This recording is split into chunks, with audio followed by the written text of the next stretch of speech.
राम राम सभी को। आज हमने वैसे तो बहुत पहले एक सीरीज स्टार्ट की थी कि हरियाणा के जो प्रीवियस ईयर के पेपर थे उनको सोल्व करने के मानने सीरीज स्टार्ट की थी। तो उसमें मैंने 12 सीरीज पेपर तो सोल्व करवा दिए थे। आज ही उसी से अगला 13वां पेपर है। प्लेलिस्ट भी बना दी गई चैनल के ऊपर, आप वो प्लेलिस्ट में भी देख सकते हैं। आज का जो हम पेपर सॉल्यूशन करने वाले हैं वो हरियाणा एसएससी ग्रुप डी का जो पेपर हुआ था 17 नवंबर 2018 को मॉर्निंग शिफ्ट में जो पेपर हुआ था उसका हम सॉल्यूशन करने वाले हैं।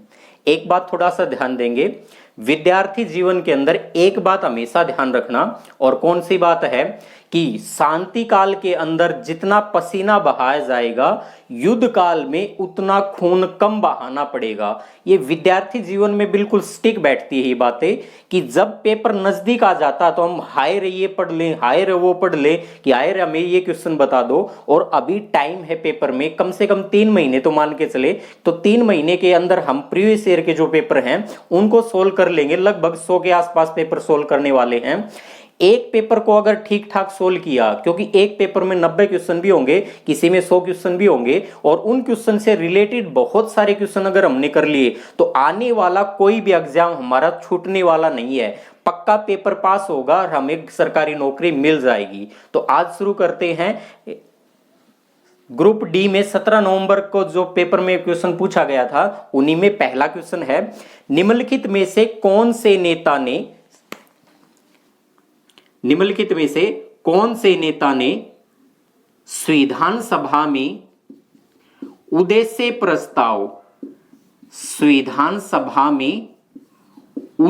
प्रस्ताव रखा था। ऑब्जेक्टिव प्रस्ताव जो है, ऑब्जेक्टिव रिजोल्यूशन ये रखा था। तो ग्रुप डी के पेपर में एक क्वेश्चन आया था, मैं इसके ऑप्शन भी बता देता हूं। जवाहरलाल नेहरू, डॉक्टर भीमराव अंबेडकर, डॉक्टर राजेंद्र प्रसाद, वल्लभ भाई पटेल। तो इस क्वेश्चन का जो उत्तर होगा वो आ जाएगा जवाहरलाल नेहरू। इस क्वेश्चन का उत्तर आ जाएगा जवाहरलाल नेहरू। और क्या इस क्वेश्चन के फैक्ट क्या बन सकते हैं, अगले पेपर के अंदर घुमा फिरा के थोड़ा दे दे तो संविधान सभा की तीसरी बैठक हुई थी, और तीसरी बैठक हुई थी 13 दिसंबर 1946, और तीसरी बैठक में पंडित जवाहरलाल नेहरू के द्वारा उद्देश्य प्रस्ताव संविधान सभा में रखा गया था। लेकिन केवल उद्देश्य प्रस्ताव रखा गया था, यह उद्देश्य प्रस्ताव पारित नहीं हो पाया था। उद्देश्य प्रस्ताव पारित हुआ था 22 जनवरी 1947। तो उद्देश्य प्रस्ताव जो है ये पारित कब हुआ था, तो पारित हुआ था वो तारीख थी 22 जनवरी 1947। उद्देश्य प्रस्ताव रखा किसके द्वारा गया था, पंडित जवाहरलाल नेहरू के द्वारा रखा गया था। संविधान सभा की टोटल कितनी बैठक हुई थी, तो संविधान सभा की कुल बैठक अगर पूछ ली जाए तो संविधान सभा की कुल बैठक हुई थी 167 बैठक हुई थी संविधान सभा की। अधिवेशन कुल कितने हुए थे, तो अधिवेशन हुए थे, वो अधिवेशन थे टोटल 12 अधिवेशन थे। अधिकतर किताबों के अंदर 11 मिल जाता है, जो कि गलत है, क्योंकि 24 जनवरी 1950 को संविधान सभा की जो अंतिम बैठक हुई थी वो अंतिम अधिवेशन था, क्योंकि वो अधिवेशन केवल एक दिन चला था। इसलिए संविधान सभा के कुल अधिवेशन 12 हुए थे और बैठक हुई थी 169। चलो अगला क्वेश्चन देखते हैं। 5000 साल पुरानी सिंधु घाटी सभ्यता वर्तमान दिनों में डैश जिले में मिली है। ऑप्शन है रांची, हिसार, कुरुक्षेत्र और अंगिरस। तो इस क्वेश्चन का उत्तर आ जाएगा 5000 साल पुरानी, और किसका, सिंधु घाटी सभ्यता, सिंधु घाटी सभ्यता। ये जो है क्वेश्चन में, इसमें पूछा गया था वर्तमान में किस जिले में मिली है, तो वर्तमान में इस क्वेश्चन का उत्तर तो आ जाएगा हिसार। लेकिन हिसार तो हरियाणा के अंदर है, ये तो आपने पढ़ लिया। वैसे हरियाणा जीके का क्वेश्चन मैं ज्यादा सोल्व नहीं करवाऊंगा। हरियाणा जीके के लिए आप HR GK by BK channel के ऊपर हरियाणा जीके के बहुत सारे पेपर सोल्व करवा रहे हैं सर, तो उनमें देख सकते हैं हरियाणा जीके विस्तार से सोल्व करवाई जा रही है HR GK by BK channel पर। हरियाणा के अंदर सबसे बड़ा जो स्थल है सिंधु घाटी सभ्यता का वो राखीगढ़ी है। और राखीगढ़ी ना केवल हरियाणा का सबसे बड़ा स्थल है, जबकि भारत का सिंधु घाटी सभ्यता का भी सबसे बड़ा स्थल है, पूरे भारत का भी सबसे बड़ा स्थल है। इसका मतलब हरियाणा का तो सबसे बड़ा स्थल अपने आप हो गया था। और सिंधु घाटी सभ्यता की मैंने भी 2 वीडियो पे डाल दिए चैनल के ऊपर, 2 वीडियो को देख लेना, विस्तार से बताया गया 2 वीडियो के अंदर। और 3 से 4 वीडियो सिंधु घाटी सभ्यता की अभी और आने वाली हैं, लगातार हम वीडियो डालते रहेंगे। तो इस क्वेश्चन का उत्तर आ जाएगा हिसार राखीगढ़ी में। अगला क्वेश्चन है, इसरो की पहली महिला वैज्ञानिक जिन्होंने हाल ही में अंटार्कटिका में 403 दिन तक, इसरो की पहली महिला, ISRO, इसरो की पहली महिला वैज्ञानिक जिन्होंने 403 दिन तक से ज्यादा व्यतीत किए हैं अंटार्कटिका में। तो अंटार्कटिका में जिसने 403 दिन से ज्यादा व्यतीत किए हैं, तो ऑप्शन है इसके टेसी थॉमस, मंगलामणि, नंदिनी हरिनाथ और अनुराधा टीके। तो इस क्वेश्चन का उत्तर आ जाएगा, मैं आपको बता देता हूं, मंगलामणि। तो इस क्वेश्चन का तो उत्तर हो जाएगा मंगलामणि। लेकिन इस क्वेश्चन से और बहुत सारे फैक्ट निकल के आ जाएंगे। पहला तो ये हो जाएगा, इसरो है, इसकी फुल फॉर्म क्या है? तो इसरो की फुल फॉर्म है Indian satellite research organisation, Indian space and research organisation, भारतीय अंतरिक्ष एवं अनुसंधान संगठन। इसरो का हेडक्वार्टर कहां पर है? तो इसरो का हेडक्वार्टर अगर पूछ लिया जाए तो इसरो का हेडक्वार्टर है बंगलुरु के अंदर। तो बंगलुरु में इसरो का हेडक्वार्टर है। अगर पूछ लिया जाए इसरो की स्थापना कब हुई थी, तो इसरो की स्थापना हुई थी 15 अगस्त 1969 को इसरो की स्थापना हुई थी। इसरो के अगर वर्तमान में अध्यक्ष पूछ लिया जाए तो इसरो का वर्तमान में जो अध्यक्ष है उनका नाम है डॉक्टर के सिवान। डॉक्टर के सिवान कौन है? वर्तमान में इसरो के अध्यक्ष हैं। और एक चीज ध्यान रखना, आप में अधिकांश को तो ये पता होगा भारत में मिसाइल मैन के नाम से किसको जाना जाता है? बिल्कुल हाँ, डॉक्टर APJ अब्दुल कलाम को भारत में मिसाइल मैन के नाम से जाना जाता है। उसी प्रकार डॉक्टर के सिवान को भारत में रॉकेट मैन के नाम से जाना जाता है। रॉकेट मैन ऑफ इंडिया कौन है? तो वो है डॉक्टर के सिवान, जो कि इसरो के वर्तमान में क्या है? अध्यक्ष हैं। अगला क्वेश्चन है, तीरंदाजी का कौशल डैश के स्वयंवर में परीक्षा थी। तो तीरंदाजी का जो कौशल था सभी को पता है, आजकल टीवी के ऊपर धारावाहिक चैनल भी आ रहे हैं, DD नेशनल के ऊपर और DD भारती के ऊपर, तो आपने कहीं ना कहीं जरूर देख लिया होगा। तो तीरंदाजी का जो कौशल है, तीरंदाजी इसका कौशल है, तो किसके स्वयंवर? भाई स्वयंवर आपने देखा होगा, टीवी के अंदर भी देख लिया होगा, तो द्रौपदी इसका उत्तर आ जाएगा, द्रौपदी।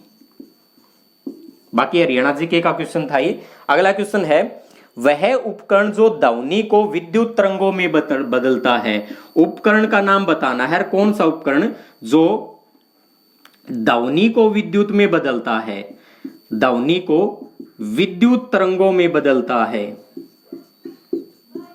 ध्वनि को विद्युत तरंगों में बदलता है? तो इस क्वेश्चन का उत्तर आ जाएगा माइक्रोफोन। जो माइक्रोफोन है ये इस क्वेश्चन का उत्तर आ जाएगा। साइंस में क्वेश्चन था, और साइंस के लिए आप दीपक सोलंकी सर के भी यूट्यूब चैनल को देख सकते हैं। संविधान सभा में अगला क्वेश्चन है, संविधान सभा में नागरिकता पर बहस के दौरान, नागरिकता पर बहस के दौरान कोई भी वफादारी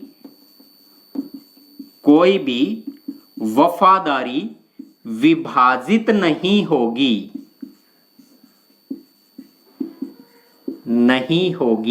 यह प्रसिद्ध कथन किसने दिया था? संविधान सभा में नागरिकता पर बहस के दौरान कोई भी वफादारी विभाजित नहीं होगी, यह प्रसिद्ध कथन किसने दिया था? तो किसने दिया था? ये दिया था गोविंद वल्लभ पंत। तो ये स्टेटमेंट पूछी जा चुकी है और ग्रुप डी के पेपर में 17 नवंबर को कि संविधान सभा में नागरिकता पर बहस के दौरान कोई भी वफादारी विभाजित नहीं होगी, प्रसिद्ध कथन किसने दिया था? गोविंद वल्लभ पंत ने दिया था। हम संविधान सभा के बारे में 2-4 फैक्ट जरूर जानना चाहते हैं।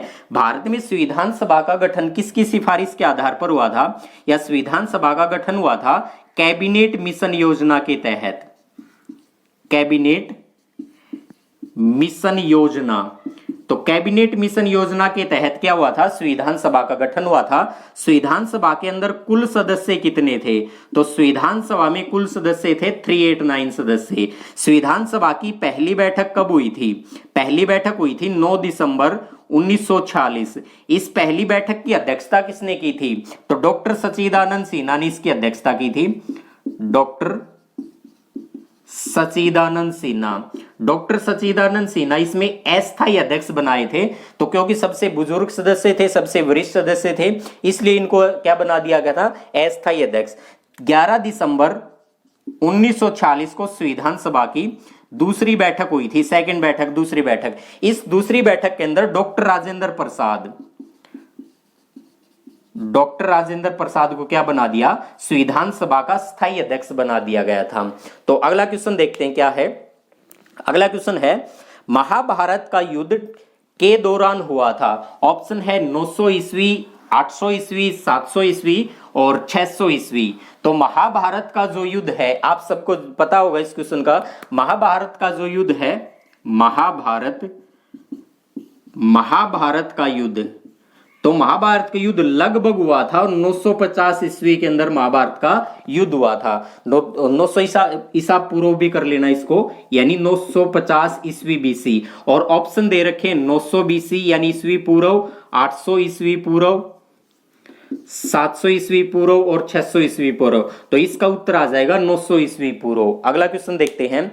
हरियाणा में बच्चों की स्थिति सुधारने के लिए कार्यान्वित किया गया है। तो मैं इसका उत्तर ही बता देता हूं।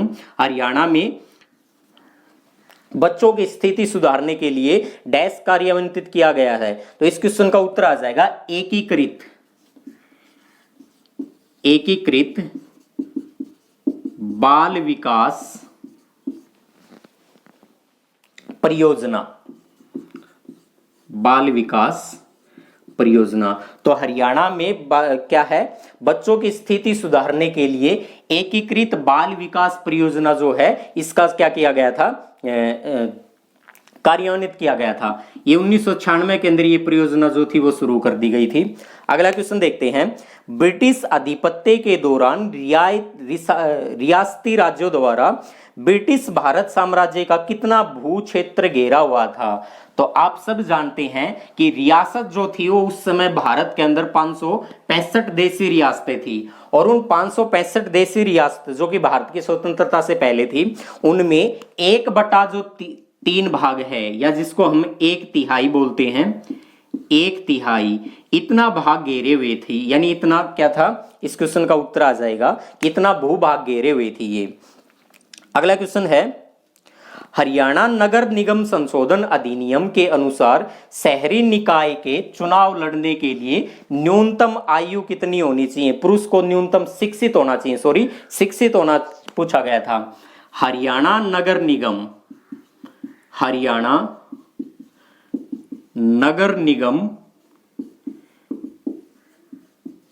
के चुनाव, हरियाणा नगर निगम के चुनाव जो हैं शहरी निकाय के लिए, यह अधिनियम था हरियाणा नगर निगम अधिनियम के चुनाव में शहरी निकाय के जो चुनाव है उसके लिए पुरुष को न्यूनतम शैक्षणिक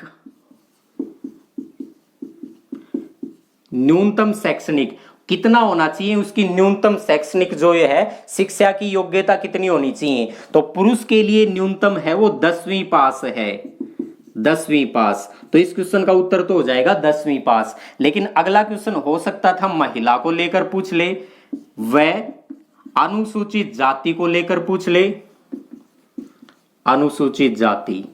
तो इनके लिए महिला और जो अनुसूचित जाति है इनके लिए 8वीं पास जो है वो होना चाहिए शैक्षणिक योग्यता।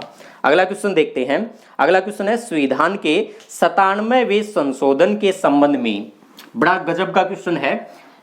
संविधान के 97वें संविधान संशोधन के द्वारा, संविधान के 97वें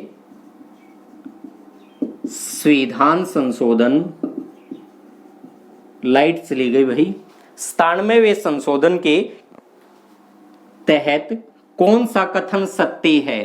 पहला कथन दे रखा इसके अंदर कि इसमें स्वयं सहायता, इसमें स्वयं सहायता समूह बनाने के अधिकार, समूह बनाने का जो अधिकार है, अधिकार को एक मौलिक अधिकार मान लिया गया। दूसरा हिस्सा दे रखा स्टेटमेंट, इसमें संविधान के भाग 4, संविधान के भाग 4 में एक नया अनुच्छेद या एक नया प्रावधान किया गया। तो 97वां में इस क्वेश्चन के बस यही है। उसके बाद तीसरा ऑप्शन है कि दोनों गलत है, चौथा ऑप्शन दे दिया कि दोनों ठीक है। तो 97वें संविधान संशोधन के बारे में पहले मैं बता देता हूं कि 97वां संविधान संशोधन जो विधेयक आया था 2011 के अंदर, इसमें 2 प्रावधान कर दिए गए थे। और कौन कौन से 2 प्रावधान? एक तो प्रावधान ये कर दिया कि हमारे जो मौलिक अधिकार हैं, इन मौलिक अधिकारों के अंदर अनुच्छेद 19 का सब क्लोज 1 जो है, इस सब क्लोज 1 में एक बात को जोड़ दिया। और कौन सी बात को जोड़ दिया? कि हम जो सार्वजनिक समितियां बनाते हैं, इन समितियों को बनाने का मौलिक अधिकार बना दिया गया। इस बात को अनुच्छेद 19 में जोड़ दिया। और भारतीय संविधान का भाग 3 जो है, ये मौलिक अधिकारों की बात करता है। भाग 3 अनुच्छेद 12 से लेकर अनुच्छेद 35 तक क्या है? मौलिक अधिकार। और इन्हीं मौलिक अधिकारों में अनुच्छेद 19 जो स्वतंत्रता का अधिकार है, उसमें प्रावधान कर दिया कि सार्वजनिक समितियां जो है वो बनाने का व्यक्तियों को मौलिक अधिकार दे दिया गया। उसके बाद क्या कर दिया? डीपीएसपी जो है, जिनको राज्य के नीति निर्देशक तत्व कहा जाता है, directive principle of state policy कहा जाता है, जो भारतीय संविधान के भाग 4 में है। भारतीय संविधान के भाग 4 में अनुच्छेद जो है 43, अनुच्छेद 43 का जो बी क्लोज है, इस बी क्लोज के अंदर क्या बात दे दी? इस बी क्लोज के अंदर एक और बात दे दी कि राज्य सरकारी समितियों के अंदर जो के लिए बढ़ावा देगा, राज्य सरकारी समितियों के लिए बढ़ावा देगा, ये डीपीएसपी यानी राज्य के नीति निर्देशक तत्व हैं, उनके अंदर इस बात को डाल दिया। तो पहला कथन भी ठीक है, दोनों कथन भी ठीक है। तो इस क्वेश्चन का उत्तर आ जाएगा 1 और 2। 1 और 2 दोनों ये ठीक हैं। तो इसका मतलब चौथा ऑप्शन जो है वो इसका सही उत्तर हो जाएगा। अगला क्वेश्चन देखते हैं। मुस्तफाबाद का नया नाम क्या कर दिया? तो मुस्तफाबाद का नया नाम आप सबको पता है, सरस्वती नगर कर दिया गया है। ये सरस्वती नगर जो है यमुनानगर के अंदर कर दिया गया, फरवरी 2016 के अंदर किया होगा। अगला क्वेश्चन है, पहली हरियाणवी फिल्म कौन सी थी? तो पहली हरियाणवी फिल्म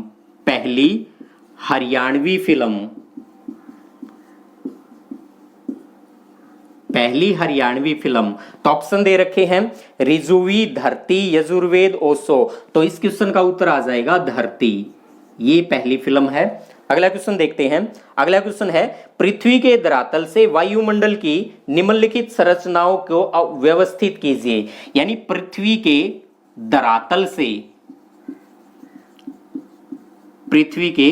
धरातल से वायुमंडल की परत को व्यवस्थित कीजिए। तो इसके हिसाब से मैं आपको बता देता हूं, ये जो हमारा सरफेस है, पृथ्वी है, इस पृथ्वी के सरफेस के साथ पहली जो परत आती है, उसी पहली परत को बोला जाता है सौभमंडल। इस सौभमंडल को इंग्लिश में कहा जाता है ट्रोपोस्फियर।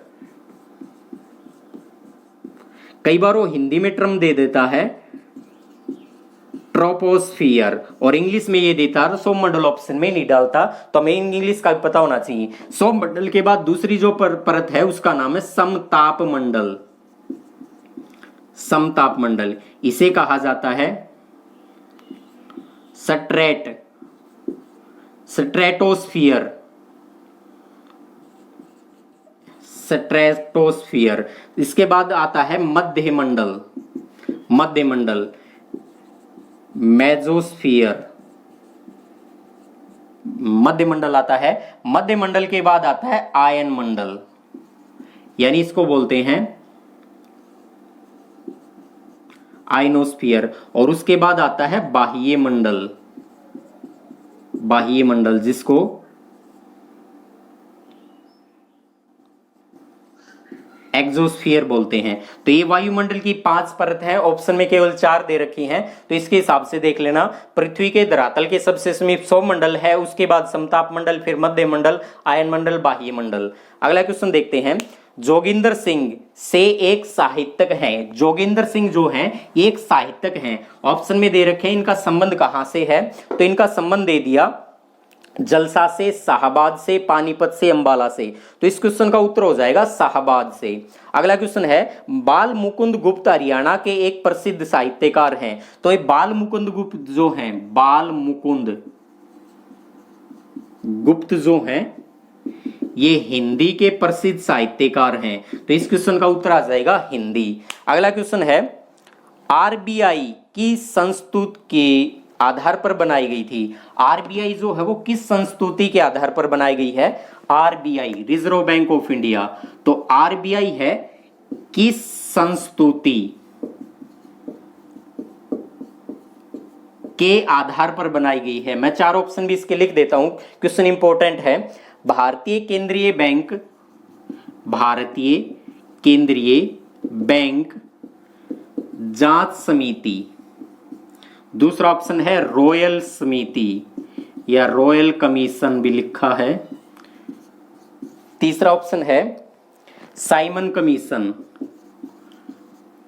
Simon commission.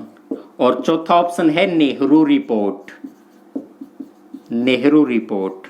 तो आरबीआई, आरबीआई के बारे में हम फैक्ट जानेंगे, पहले क्वेश्चन देख लें। आरबीआई किस समिति की संस्तुति के आधार पर गठित जो बनाया गया था, भारतीय केंद्रीय बैंक जांच समिति, royal commission, Simon commission, Nehru commission. तो इस क्वेश्चन का उत्तर आ जाएगा रॉयल कमीशन। इस रॉयल कमीशन को एक अन्य नाम से भी जाना जाता है, इसको जाना जाता है शाही आयोग, यानी शाही। कमीशन को तो आयोग कहा जाता है, रॉयल का मतलब शाही होता है, तो इसे शाही आयोग भी कहा जाता है। इसी का एक और भी नाम है, अक्सर आपने यहीं पढ़ रखा होगा, हिल्टन यंग कमीशन। और ये ऑप्शन में नहीं दे रखा था, इसके अन्य दूसरे नाम दे दिए, तो हिल्टन यंग कमीशन इसका सही उत्तर हो जाएगा। आरबीआई के बारे में हम फैक्ट जानते हैं। आरबीआई की जो स्थापना हुई थी, आरबीआई की स्थापना 1 अप्रैल 1935 को हुई थी। आरबीआई की स्थापना जब हुई थी 1 अप्रैल 1935 की, हिल्टन यंग कमीशन कह सकते हैं या रॉयल कमीशन की सिफारिश के आधार पर हुई थी। उस समय इसका हेडक्वार्टर जो था वो इसका हेडक्वार्टर कोलकाता के अंदर था, लेकिन 1937 के अंदर इसका हेडक्वार्टर जो है वो अब वर्तमान के अंदर मुंबई में है, और 1937 से वो मुंबई में बना दिया, लेकिन वर्तमान में ध्यान रखना मुंबई में है। तो हेडक्वार्टर अगर पूछा जाए इसका कहां पर है, मुंबई में है। आरबीआई का अगर पूछा जाए राष्ट्रीयकरण कब हुआ था, आरबीआई का राष्ट्रीयकरण इंपॉर्टेंट है, 1 जनवरी 1949 को आरबीआई का राष्ट्रीयकरण हुआ था। आरबीआई के अगर पूछ लिया जाए कि पहले वो कौन थे जो गवर्नर बोलते हैं, पहला आरबीआई का गवर्नर कौन था, तो आरबीआई का पहला गवर्नर था ओसबोर्न स्मिथ। ओसबोर्न स्मिथ क्या थे, आरबीआई के पहले गवर्नर। लेकिन अगर ये पूछ लिया है पहला गवर्नर जो था वो स्वतंत्र भारत का पहला कौन सा था, तो वो था सीडी देशमुख। सीडी देशमुख क्या था, स्वतंत्र भारत के पहले थे। आरबीआई के पहले गवर्नर ओसबोर्न स्मिथ थे।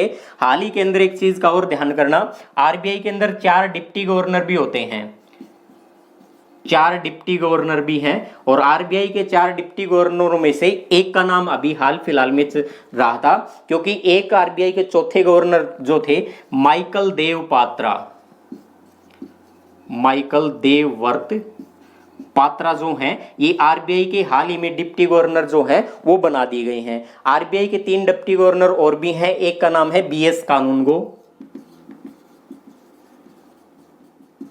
एक का नाम है BS कानूनगो, और RBI के 2 और गवर्नर कौन भी है, जिसमें एक का नाम है NS विश्वनाथन जो है, और एक का नाम है MK जैन। तो RBI के 4 डिप्टी गवर्नर है। हाल ही में माइकल देव पात्रा RBI के क्या बने हैं, डिप्टी गवर्नर बने हैं। अगला क्वेश्चन देखते हैं क्या है।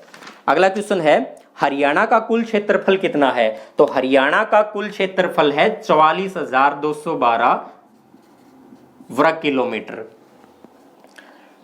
44,212 वर्ग किलोमीटर हरियाणा का वर्तमान में कुल क्षेत्रफल है। अगला क्वेश्चन, निम्नलिखित में से कौन सी पहाड़ी हिमालय और मैदानी के बीच योजक है। हिमालय और मैदानी दोनों के बीच योजक जो है, हिमालय और मैदानी, इन दोनों के बीच योजक कौन सा है। तो इन दोनों के बीच योजक मैं ऑप्शन बताता हूं, टिपड़ा पहाड़ियां, मोरनी पहाड़ियां, अरावली पहाड़ियां, अंबाला पहाड़ियां। तो इसके अकॉर्डिंग उत्तर आ जाएगा मोरनी पहाड़ियां। तो इस क्वेश्चन का उत्तर हो जाएगा मोरनी पहाड़ियां। अगला क्वेश्चन है चैंपियन ऑफ द अर्थ पुरस्कार किसके द्वारा दिया जाता है। तो चैंपियन ऑफ द अर्थ पुरस्कार है, मैं ऑप्शन बता देता हूं आपको, UNDP। एक बार साफ कर दो इसको, UNDP, UNEP, पहला ऑप्शन दे दिया UNDP, UNEP, इनमें से कोई नहीं, इनमें से कोई नहीं, और एक ऑप्शन दे रखा है UNFCC। तो इनके अकॉर्डिंग उत्तर आ जाएगा ये UNEP, united nation environment programme, संयुक्त राष्ट्र पर्यावरण कार्यक्रम जो है, इसका सही उत्तर हो जाएगा। इसके बारे में हम थोड़ा सा फैक्ट जरूर जानेंगे कि संयुक्त राष्ट्र पर्यावरण जो कारण है, इसकी स्थापना अगर पूछ ली जाए, इसकी स्थापना, तो इसकी स्थापना हुई थी जून 1972 के अंदर इसकी स्थापना हुई थी। इसका अगर हेडक्वार्टर पूछ लिया जाए कि UNEP का हेडक्वार्टर कहां पर है, तो केन्या के अंदर, जो केन्या की राजधानी है नैरोबी, नैरोबी जो केन्या की राजधानी है, इसमें इसका हेडक्वार्टर है। और अगर पूछ लिया जाए कि वर्तमान में इसका अध्यक्ष कौन है, तो वर्तमान में UNEP का जो अध्यक्ष है उसका नाम है इंगर एंडरसन। इंगर एंडरसन, ये डेनमार्क के हैं। इनको नाम याद रखना, डेनमार्क देश के हैं, क्योंकि कई बार 4 संस्थाओं के नाम दे देता हूं, उनके सामने उसके निदेशक, महानिदेशक, अध्यक्ष को नाम दे देते हैं और कहता सूची 1 को सूची 2 से क्या करें, मिलान करें। अगला क्वेश्चन देखते हैं, संविधान संशोधन अधिनियम, इंपॉर्टेंट क्वेश्चन है। संविधान संशोधन अधिनियम डैश के अनुसार पंचायती राज अधिनियम अस्तित्व में आए। तो संविधान संशोधन अधिनियम डैश के द्वारा पंचायती राज। एक बात ध्यान रखना भाई, हरियाणा के पेपर में चाहे कोई भी पेपर न क्यों ना हो, लगभग 99% हर पेपर के अंदर ऐसा क्वेश्चन आता है। पंचायती राज संस्थान का एक क्वेश्चन लगभग मोस्टली पेपर के अंदर आ जाता है, इसलिए ये टॉपिक इंपॉर्टेंट है। एक दिन टॉपिक को भी विस्तार से मैं चर्चा करूंगा, पूरे टॉपिक को आधे घंटा जितना भी लगेगा, लेकिन आज केवल ये जानते हैं कि संविधान संशोधन अधिनियम कौन सा था जिसके द्वारा पंचायती राज जो है, इसका अधिनियम, पंचायती राज जो है ये अस्तित्व में आया था, अस्तित्व में आया था। तो ऑप्शन की बात करूं तो ऑप्शन है 71वां, 72वां, 73वां, 74वां। तो पंचायती राज पूछा गया था तो उत्तर आ जाएगा 73वां संविधान संशोधन। एक बात और ध्यान रखना, 73वां संविधान संशोधन जो है ये 1992 के नाम से विधेयक जो लाया गया था, वो विधेयक लाया गया और संसद में रखा गया था। संसद ने जब इस विधेयक को पारित कर दिया और भारत के राष्ट्रपति के पास हस्ताक्षर के लिए भेजा, तो भारत के राष्ट्रपति ने 20 अप्रैल 1993 को इसके ऊपर हस्ताक्षर किए थे। भारत के राष्ट्रपति ने इसके ऊपर हस्ताक्षर कर दिए। तारीख थी वो 20 अप्रैल 1993, और इसके 4 दिन बाद यानी चौथे दिन 24 अप्रैल 1993 को ये क्या हो गया, ये कानून बन गया और कानून बनकर लागू हो गया। पंचायती राज जो है ये लागू कब हुआ था, 24 अप्रैल 1993 को, और जिस दिन लागू हुआ वो तारीख थी 24 अप्रैल। इसीलिए 24 अप्रैल को क्या मनाते हैं, राष्ट्रीय पंचायती दिवस मनाते हैं। राष्ट्रीय पंचायत दिवस जो है वो किस दिन मनाते हैं? 24 अप्रैल को मनाते हैं। एक जबरदस्त क्वेश्चन है वो, और ध्यान रखना, ये पंचायती राज संस्थान जो है 24 अप्रैल 1993 को कानून बनकर लागू हो गया था, लेकिन हरियाणा में लागू नहीं हुआ। हरियाणा में लागू हुआ था, वो तारीख थी 22 अप्रैल और साल भी बदल जाएगा 1994। तो ये ध्यान रखना, हरियाणा के अंदर पंचायती राज कब लागू हुआ था? 22 अप्रैल 1994 को। देश में लागू हुआ था 24 अप्रैल 1993 को। राष्ट्रपति ने हस्ताक्षर किए, तो थोड़ा सा वैसे ही है, विधेयक 92 के नाम थे लेकिन 93 में पारित होकर ये कानून बन गया था। अगला क्वेश्चन देखते हैं। और 74वां संविधान संशोधन अगर पूछ लिया जाए तो नगर पालिकाओं को संवैधानिक दर्जा देने के लिए ये लाया गया था। अगला क्वेश्चन है, अनुच्छेद 226 के अंतर्गत उच्च न्यायालय का क्षेत्राधिकार। ये भी बड़ा जबरदस्त क्वेश्चन आ गया भाई, पॉलिटिकल साइंस का क्वेश्चन है। अनुच्छेद 226 के अंतर्गत, अनुच्छेद 226 के अंतर्गत उच्च न्यायालय, जिसको हम हाई कोर्ट बोलते हैं, उच्च न्यायालय, उच्च न्यायालय का क्षेत्राधिकार, उच्च न्यायालय का क्षेत्राधिकार, उच्च न्यायालय का क्षेत्राधिकार में परिवर्तन किया गया। ऑप्शन है नागरिक अधिकार, स्वीकृति अधिकार, मौलिक अधिकार और बाल अधिकार। तो इस क्वेश्चन का उत्तर आ जाएगा मौलिक अधिकार। एक चीज ध्यान रखना भाई, थोड़े से फैक्ट बताना चाहता हूं। इस क्वेश्चन का उत्तर आ जाएगा मौलिक अधिकार। जब हम पढ़ते हैं मौलिक अधिकारों में अनुच्छेद 32, अनुच्छेद 32 के तहत जो सुप्रीम कोर्ट है, हमारा उच्चतम न्यायालय है, सुप्रीम कोर्ट को मौलिक अधिकारों के उल्लंघन होने पर 5 प्रकार की रिट जारी करने का अधिकार है। तो सुप्रीम कोर्ट को रिट जारी करने का अधिकार हमारी संसद ने कानून बनाकर दे रखा है अनुच्छेद 32 के तहत। और इसी अनुच्छेद 32 का सब क्लोज 3 है, इसी अनुच्छेद 32 का सब क्लोज 3 ये बात कहता है कि हमारी संसद कानून बनाकर रिट जारी करने का अधिकार सुप्रीम कोर्ट के अलावा अन्य किसी भी न्यायालय को दे सकती है। तो हमारी संसद ने अनुच्छेद 226 के तहत हाई कोर्ट को भी रिट जारी करने का अधिकार दे रखा है। अब एक क्वेश्चन और ध्यान रखना कि रिट जारी करने के मामले में सुप्रीम कोर्ट ज्यादा पावरफुल है या हाई कोर्ट ज्यादा पावरफुल है? तो रिट जारी करने के मामले में सुप्रीम कोर्ट नहीं है, हाई कोर्ट ज्यादा पावरफुल है। आप कहेंगे ये कैसे है? मौलिक अधिकारों का उल्लंघन होगा तो सुप्रीम कोर्ट रिट जारी कर सकता है, और सुप्रीम कोर्ट रिट जारी करता है अनुच्छेद 32 के तहत केवल 5 प्रकार की रिट जारी करता है, जबकि अनुच्छेद 226 के तहत हाई कोर्ट 6 प्रकार की रिट जारी करता है। छठी प्रकार की जो रिट है उसे कहा जाता है इंजंक्शन। इंजंक्शन ये रिट हाई कोर्ट जारी करता, सुप्रीम कोर्ट ये रिट जारी नहीं कर सकता। दूसरी बात क्या है कि सुप्रीम कोर्ट रिट तभी जारी करेगा जब मौलिक अधिकारों का उल्लंघन होगा, और हाई कोर्ट रिट जारी कर सकता है मौलिक अधिकारों का उल्लंघन होगा तब तो करेगा ही करेगा, साथ ही साथ किसी भी प्रकार का कोई भी कानूनी अधिकार का अगर उल्लंघन होता है तो भी हाई कोर्ट रिट जारी करेगा, और कानूनी अधिकारों के उल्लंघन के मामले में सुप्रीम कोर्ट रिट जारी नहीं कर सकता। इसलिए उत्तर आ जाएगा हाई कोर्ट अनुच्छेद 226 के तहत ये सुप्रीम पावरफुल है। और इसका उत्तर क्या आ जाएगा? मौलिक अधिकार इसका उत्तर आ जाएगा। आगे देखते हैं कोई क्वेश्चन है। अगला क्वेश्चन है, निम्नलिखित में से कौन सा एक पादप हार्मोन है? तो पादप हार्मोन जो है, पादप हार्मोन, मैं इसके एक बार ऑप्शन बता देता हूं। पादप हार्मोन कौन सा है? ऑप्शन दे रखे हैं इंसुलिन, एस्ट्रोजन, साइटोकाइनिन और साइटोकाइनिन। ये इसका उत्तर आ जाएगा साइटोकाइनिन।